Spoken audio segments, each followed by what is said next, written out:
가득하시기를 주님의 이름으로 축복합니다.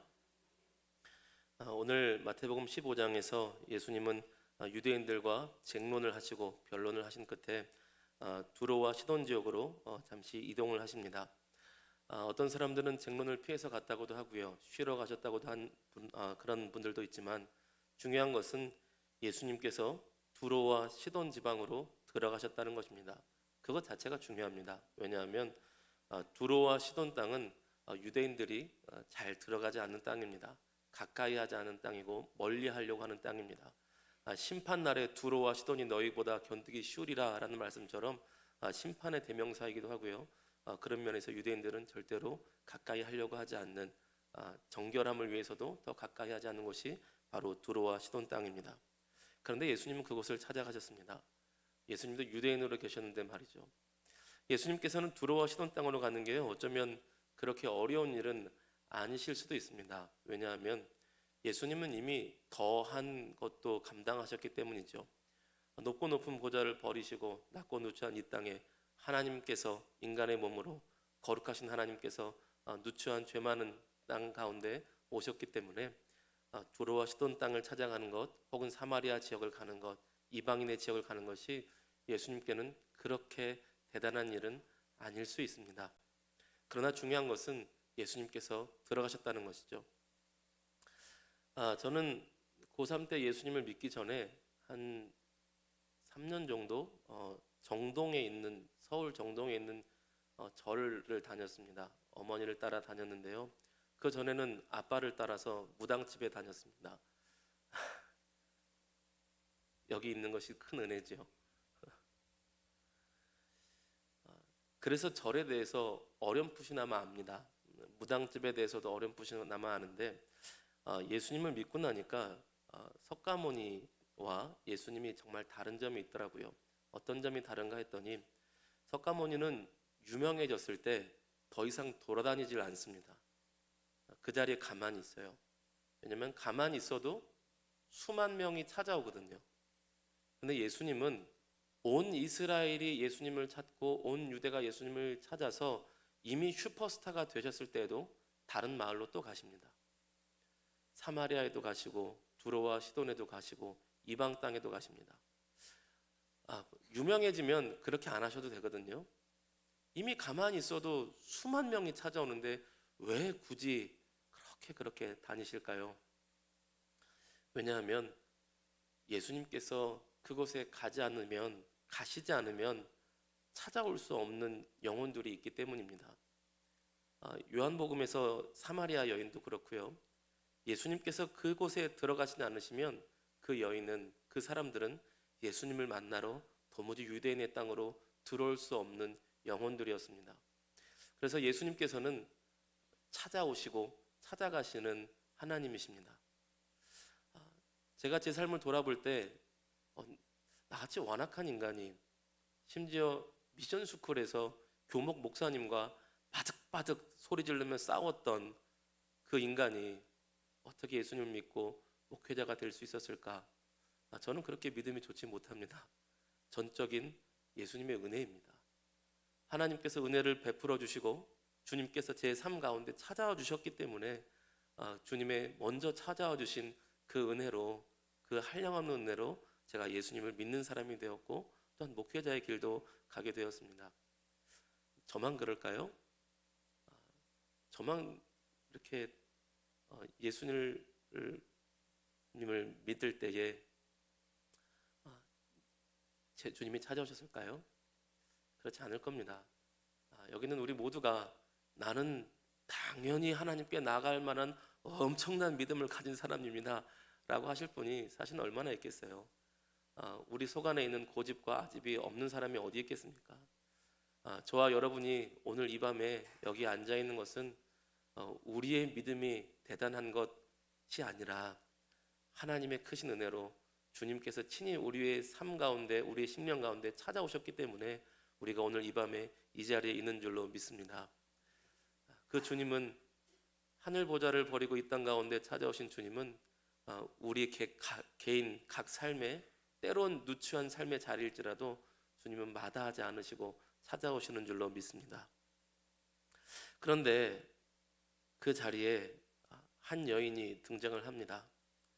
저는 아무리 봐도 예수님께서 이 여인을 만나려고 가신 것 같아요. 한 가나안 여자가 예수님께 나와서 소리를 지르며 따라옵니다. 우리 22절에서 23절 말씀 한번 같이 읽어보시겠습니다. 22절, 23절 같이 읽습니다. 나와서 소리질러 이르되 주 다윗의 자손이여 나를 불쌍히 여기소서 내 딸이 흉악하게 귀신 들렸나이다 하되 예수는 한 말씀도 대답하지 아니하시니 제자들이 와서 청하여 말하되 그 여자가 우리 뒤에서 소리를 지르오니 그를 보내소서. 아멘. 한 여인이 등장을 합니다. 우리 마태복음에는 가나안 여자라고 되어 있는데요, 마가복음에는 수로보니게 여인이라고 되어 있습니다. 수로보니게 여인이 아마 더 정확할 수 있는데 마태는 일부러 가나안 여인이라고 기록했다고 봅니다. 왜냐하면 마태복음은 유대인들을 대상으로 쓴 복음서인데 유대인들은 가나안이라는 이름을 더욱더 부정하고 더욱더 좋지 못하게 보기 때문에 가나안이라는 이름을 일부러 마태가 썼을 것입니다. 가나안 여자의 하나가 예수님께 나와서 소리를 질렀습니다. 주여, 얼마나 소리 질렀을까요? 소리 지른 내용을 보니까 내 딸이 흉악한 귀신 들렸습니다. 아마 아무도 못 고쳤겠지요. 그 동네에서 아무도 못 고쳤으니까 예수님께서 오셨다는 소문을 듣고 어머니의 그 애타는 심령으로 찾아왔을 것입니다. 얼마나 소리를 질렀으면 제자들이 예수님을 설득합니다. 예수님, 저기 저 여자 저렇게 소리 지르는데 뭐라고 좀 하시죠? 고쳐서 보내시든가 혼내서 보내시든가 뭐라고 좀 하시죠? 얼마나 소리를 질렀으면 그렇게 왔을까요? 저는 이 여인의, 이 어머니의 마음을 다 이해할 수는 없지만 아마 조금 이럴 수도 있지 않을까 감 잡는 일들이 있습니다. 각자의 삶에서 어미의 마음, 아비의 마음을 깊이 느꼈던 순간들이 다 있으시지 않겠습니까? 저에게도 그런 순간들이 몇 번 있는데요. 첫 아이를 낳을 때 의료진들이 또 새벽 시간에 간호사들이 아내가 진통이 되게 심한데 요청을 들어주질 않았어요. 빨리 좀 봐달라고 하는데 결국 우연히 지나가던 마취과 의사가 이 지경까지 왜 가만 놔두었냐? 빨리 긴급 조치를 하라라는 것으로 몇 시간 동안 방치하다가 간신히 움직이기 시작했습니다. 새벽 3시 20분 좀 넘었을 때였어요. 그래서 원래 자연분만 하려다가 모든 진통을 다 겪고 나서 갑자기 수술을 하게 되었습니다. 그런가 보다 하는데 저한테 3시간이 넘도록 저희 요청을 거절했던 간호사가 수술 동의서를 쓰라 그러더라고요. 2시간 안에 깨어나지 못하면 대학병원으로 이송해야 되는데 그때 우리 의료진에게는 아무 책임이 없습니다. 동의하시겠습니까? 정말 화가 머리끝까지 났었어요. 근데 어쩔 수 없이 동의를 했습니다. 아기도 위험하고 산모도 위험하다. 2시간 안에 깨어나지 않으면. 아내에게는 괜찮아, 하나님이 함께 하실 거야 라고 손잡아놓고 혼자 화장실 가서 울었어요. 그랬는데 참 다행히 지금 비교적 아내도 건강을 회복했고 첫째 아이도 건강하게 잘 있습니다. 물론 그 뒤로 아내는 한동안 건강을 회복하기가 쉽지 않았었어요. 그런데 셋째 아이를 낳을 때 둘째는 괜찮았는데 또 쉽지 않은 일이 벌어졌습니다. 셋째 아이는 여기 양주에서 낳았는데요, 태어난 당일날 수술을 하게 됐어요. 기흉이라고 합니다. 그 당시엔 제가 차가 없어서 아는 권사님이 마티즈를 빌려주셨는데 자기네들은 실력이 안 돼서 상계 백변원 응급실로 가야 된답니다. 그래서 오늘 태어난 그 셋째 아이가 구급차에 실려서 가는데 제가 차가 없으니 마티즈를 타고 그 앰뷸런스를 쫓아가는 겁니다. 근데 제가 쫓아간다고 애가 낫겠어요? 안 낫죠. 근데 그 앰뷸런스를 놓치지 않으려고 엑셀레이터를 꽉 밟고 비상등을 켜고 따라가는 겁니다. 저는 마티즈가 벤츠보다 빠를 수 있다는 사실을 그때 알았어요. 중간에 끼어들려고 하는 벤츠와 아우디를 다 제끼고 마티즈로 이렇게 제가 하도 이렇게 난폭하게 하니까 벤츠 운전자가 창문을 내리고 뭐야 하면서 소리를 지르더라고요. 눈에 뵈는 게 있을까요?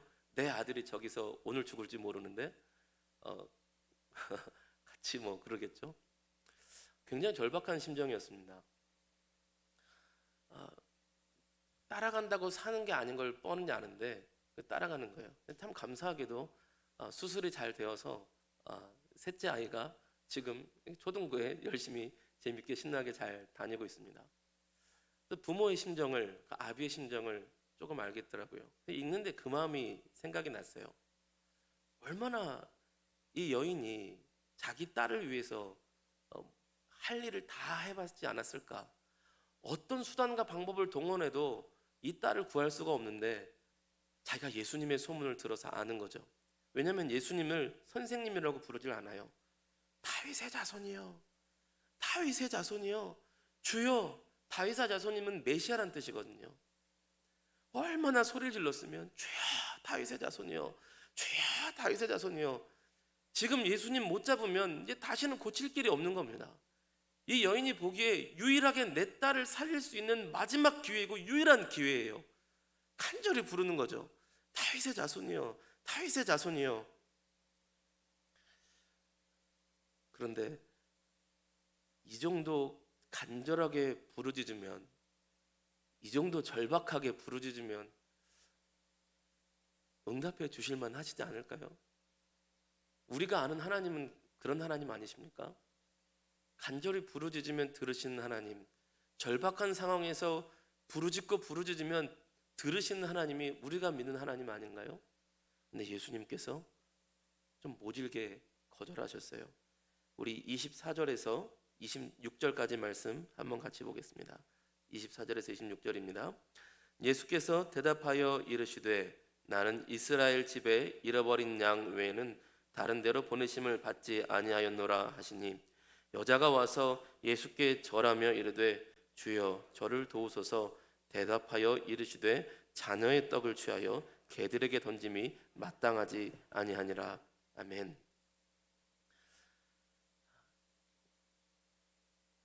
제자들이 예수님 좀 보시죠, 고쳐주시든 타일러서 보내시든 하시죠.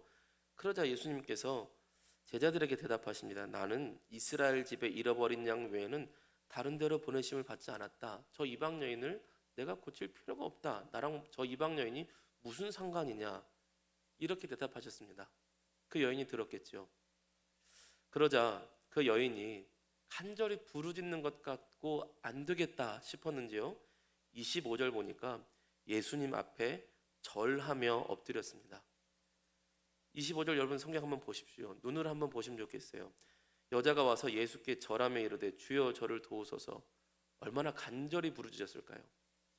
절박한 상황에서 다윗의 자손이여 불러도 안 되니 저 이방 여인이 나와 무슨 상관이냐 하시니 그 자리에서, 그 길바닥에서 예수님 앞에 절하며 꿇어 엎드렸습니다. 이게 어머니 사랑이죠. 우리가 그런 생각이 있는 것 같아요. 이쯤 하면 하나님 도와주시겠지. 내가 이쯤 하나님 앞에 간절히 구했으면 응답해 주시겠지 라는 생각들이 우리 각자의 기준이 아마 있을 것 같습니다. 그래도 새벽 예배 내가 한 30일은 한 달은 했는데 사순절 동안 새벽 기도하고 40일 새벽 기도하고 금요 기도를 안 빠지고 1,000번째 예물을 드리고 하나님 앞에 금식 기도를 하고 이 정도 부르짖으면 하나님 응답해 주시겠지라는 기대치가 우리 나름 있을 것 같습니다. 이 여인이 간절히 부르짖고 또한 이제는 엎드려 절했는데 거기서 돌아오는 예수님의 응답은 그랬습니다. 자녀의 떡을 취하여 개들에게 던짐이 마땅하지 아니하니라. 인종차별일 수도 있고요, 인격 모독일 수도 있습니다. 이렇게 모독을 할 수가 없죠. 예수님께서 정말 이런 말씀을 하셨을까 싶을 만큼 완전히 그 여인의 자존심을, 인생을, 인격을 다 짓밟고 박살내셨습니다. 다른 사람이 한 게 아니고요, 예수님께서 하셨습니다. 어떤 분들은 그렇게 변론을 하시더라고요. 예수님을 너무나 사랑하는 분들은 예수께서 개라고 하셨지만 이게 개라는 표현도 다양한데 들개나 들짐승의 개가 아니고 이 개는 집주인에게 사랑받는 강아지다. 이제 이렇게 이제 변론을 하시는 분도 있더라고요. 그래도 개예요. 물론 맞습니다. 그런 단어를 쓴 건 맞아요. 강아지라는 단어를 썼습니다. 원어에서는 집안에서 키우는 강아지예요. 들개가 아니고 퍼피 같은 그런 단어입니다. 그래도 개예요. 이쯤 되면 보통 사람들 같으면 시험 들고 교회 안 다닐 수도 있을 것 같아요. 부르짖고 간구하고 외쳐도 상황이 나아지지 않고 더 하나님께서 외면하신다면 참 여러분의 인생은 제가 잘 모릅니다. 솔직히 잘 모르는데 참 우연찮은 기회에 하나님께서 은혜를 베푸셔서 감신대에서 한 4년 정도 시간 강사로 섬길 수 있는 기회가 있었습니다. 학생들 1, 2학년 학생들에게 영성 훈련을 지도하는 시간이었어요.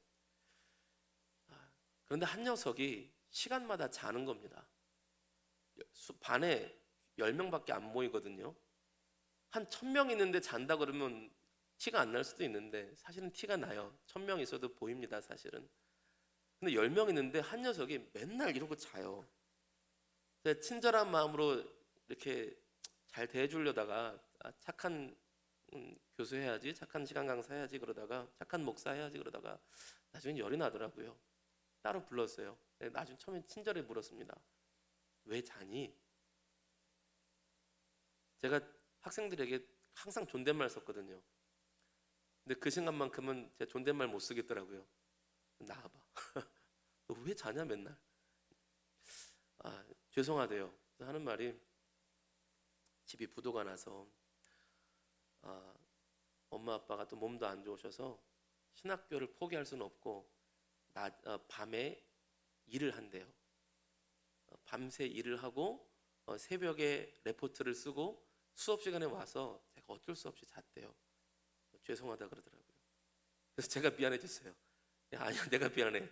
내가 잘못했어. 자, 내 수업 시간만이라도 마음껏 자라. 근데 학생들의 사연들이 그러다가 좀 친해지다 보니까요, 많은 학생들의 사연들을 듣게 됐는데 어떤 학생은 이렇게 그 당시 이렇게 부도난 집이 많은지 그럼에도 불구하고 열심히 헌신하려고 그러는데 어느 자리에 공원 벤치 같은 데 잘못 앉았다가 누가 직업을 잃어버렸다고 신고를 당해서 CCTV에 자기가 그 자리에 앉아 있는 게 찍혔다고 도둑으로 몰렸어요. 그래서 경찰에서 조서를 쓰고 뭐 검찰을 보내겠다고 해서 결국 기록이 남았다고 합니다. 훈방 조치는 됐지만 저를 찾아왔어요.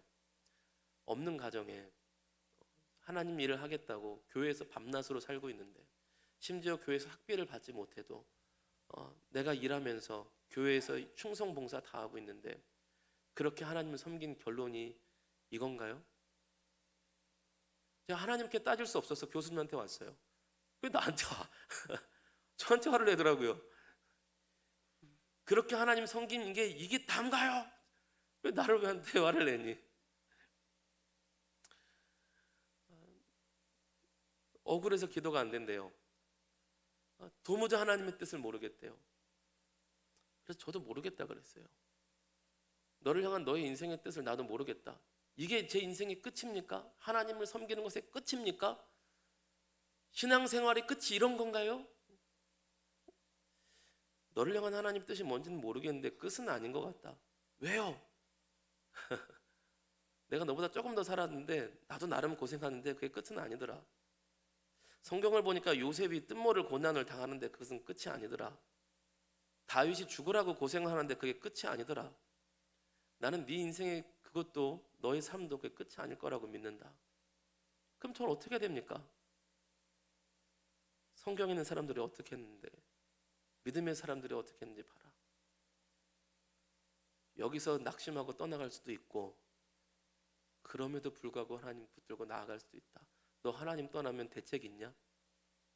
이만큼 왔는데 여기서 나갈 길은 더 하나님 붙드는 것밖에 없지 않니? 같이 울고 기도했어요. 우리 삶 가운데, 여러분 가운데 어떠한 삶의 여정이 있는지 저는 잘 모릅니다. 알고 말하는 거 아니에요. 정말 몰라요. 그럴 것 같죠. 근데 그런 상황들에 있으실 수도 있을 것 같아요. 어떤 분들은 하나님, 제가 이쯤 기도했으면 상황이 나아져야 되는 것 아닙니까? 하나님, 제가 꿇어 엎드렸으면 40일 기도했으면, 이렇게 납작 엎드려 하나님 앞에 절하듯이 기도했으면 우리 집 상황이, 나의 삶이 이 정도는 나아져야 되는 건 아닙니까? 하나님 들으시는 하나님이시라면 역사해 주셔야 되는 건 아닙니까? 이런 분이 계셨을 수도 있을 것 같아요. 그럴 때 우리는 어떻게 될까요? 하나님을 떠나고 싶은 마음도 들 수 있는데요, 그 다음에 답은 다른 게 없더라고요. 그 상한 심령 가지고 그래도 예수님 앞에 나가는 것밖에 답이 없더라고요. 오늘 설교 제목이 그래도 예수님께 나아가자입니다. 그래도 예수님께 나아가라입니다. 오늘 말씀의 여인이요, 참 잘했어요. 그래도 끝까지 예수님께 나아갔습니다. 그럼에도 불구하고 내 삶을, 내 아이를 살려주실 분은 주님밖에 없다는 믿음의 고백이 있었던 것이죠. 우리 27절, 28절 말씀 한번 같이 보시겠습니다. 같이 읽습니다. 시작. 여자가 이르되 주여 올소이다마는 개들도 제 주인의 상에서 떨어지는 부스러기를 먹나이다 하니, 이에 예수께서 대답하여 이르시되 여자여 내 믿음이 크도다, 내 소원대로 되리라 하시니 그때로부터 그의 딸이 나으니라. 아멘. 이 여인이 대답합니다. 주여 옳습니다. 예, 맞습니다. 자녀의 떡을 취해서 개들에게 주지 않는다고요? 개 같은 여인이라고요? 예, 맞습니다. 저는 개 같은 여인 맞습니다. 제가 개 같은 여인이 되어서 제 딸을 구할 수 있다면 제 자존심 다 박살내도 됩니다. 꿇어 엎드리는 것 이상이요? 개 같은 여인이요? 예, 그럼요. 얼마든지요. 제 모든 자존심, 제 인생 다 박살내도 됩니다. 제 아이를 구하기 위해서라면요. 더 나아가서요, 아이를 구하기 위해서뿐만 아니라 다윗의 자손이신 주님께라면 개 취급받아도 됩니다. 다른 사람에게는 모르겠지만 내 앞에 계신 선생님은 다윗의 자손이신 메시아 그리스도 주님 아니십니까? 주님이시라면 제 모든 자존심 다 깨뜨리고 다 박살내도 됩니다. 그러니 부스러기 같은 은혜라도 주시옵소서. 집에서 키우는 개들도 상에서 떨어지는 부스러기는 먹도록 허락해 주지 않습니까? 저 개 취급 받아도 됩니다. 부스러기 같은 은혜라도 저에게 내려 주옵소서. 이쯤 하면 되겠지 깨져도, 이쯤 하면 되겠지 깨져도, 마지막 남은 자존심까지 다 깨져도 예수님이라면 괜찮습니다. 예수님께서 그러셨어요. 여자여 너의 믿음이 크도다. 저는 이 말씀이 이렇게 들립니다. 여인이여 너는 합격이다. 믿음의 테스트에서 너는 합격이다. 그리고 너의 바램대로 될 것이다. 그리고 그 아이가 질병에서 구원을 받습니다. 저는 예수님의 뜻을 추측해 봤어요. 여기는 성경에는 안 나와 있고 저의 추측입니다. 예수님께서 왜 그렇게 하셨을까? 이 여인이 예수님을 일생 가운데 또 만날 기회가 있었을까요? 없었을 것입니다. 예수님은 그냥도 고쳐주실 수 있었을 거예요. 그러면 아이의 질병이 고침받고 끝났겠죠. 그런데 아이의 질병이 고쳐지는 것뿐만 아니라 이 여인은 무엇을 받았냐면 예수님께 너의 믿음이 크도다라는 선포를 받았습니다. 여러분, 그런 말씀을 담임 목사님께만 들어도 여러분 뿌듯하시지 않겠어요? 집사님, 권사님, 믿음이 정말 크시네요. 이런 칭찬을 담임 목사님께만 받아도 여러분 뿌듯하고 자랑스러우시지 않으시겠습니까? 그런데 예수님께 직접 받았어요. 너의 믿음이 크도다. 이 여인은 평생 기억할 겁니다. 아마 다시는 예수님을 만나지 못했을 거예요. 다시는 예수님을 만날 수 없지만 내 딸이 구원받은 것을 볼 때마다 예수님께서 고쳐주셨고, 그리고 예수님께서 내 딸을 고쳐주셨을 뿐만 아니라 나에게도 말씀하셨어. 내 믿음이 크도다. 딸도 질병에서 구원받고 그 여인도 예수님께 믿음을 인정받은 구원받은 하나님의 자녀로서 그 이방 땅에서 살 수 있는 하나님의 딸로 살 수 있게 되었던 것입니다. 여러분, 하나님께 끝까지 나아갈 때 우리의 계획은 이만큼 다 알 수 없지만 분명히 하나님의 크고 놀라운 구원의 계획이 있는 줄로 믿습니다. 그래서 끝까지 예수님께 나아가는 자가 가장 복 있는 사람인 줄로 믿습니다. 말씀을 마치고자 하는데요, 아마 이 여인은 몇 년 후에 그런 소식을 들었을 거예요. 예수님께서 처참하게 십자가에 달려 죽으셨다는 소식을 들었을 것입니다. 그리고 그 여인은 어쩌면 아브라함처럼 깨달았을 거라고 저는 그렇게 믿습니다.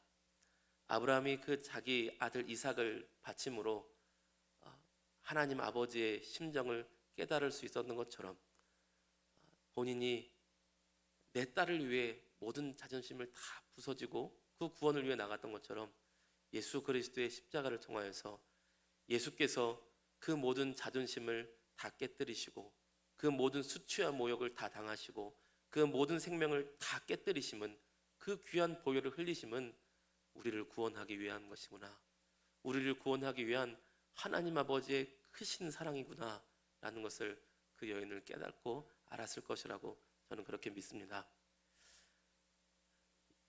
모든 상황에서 그럼에도 불구하고 그래도 끝까지 예수님께 나아가는 사람은 하나님의 놀라운 구원 계획을 경험하게 됩니다.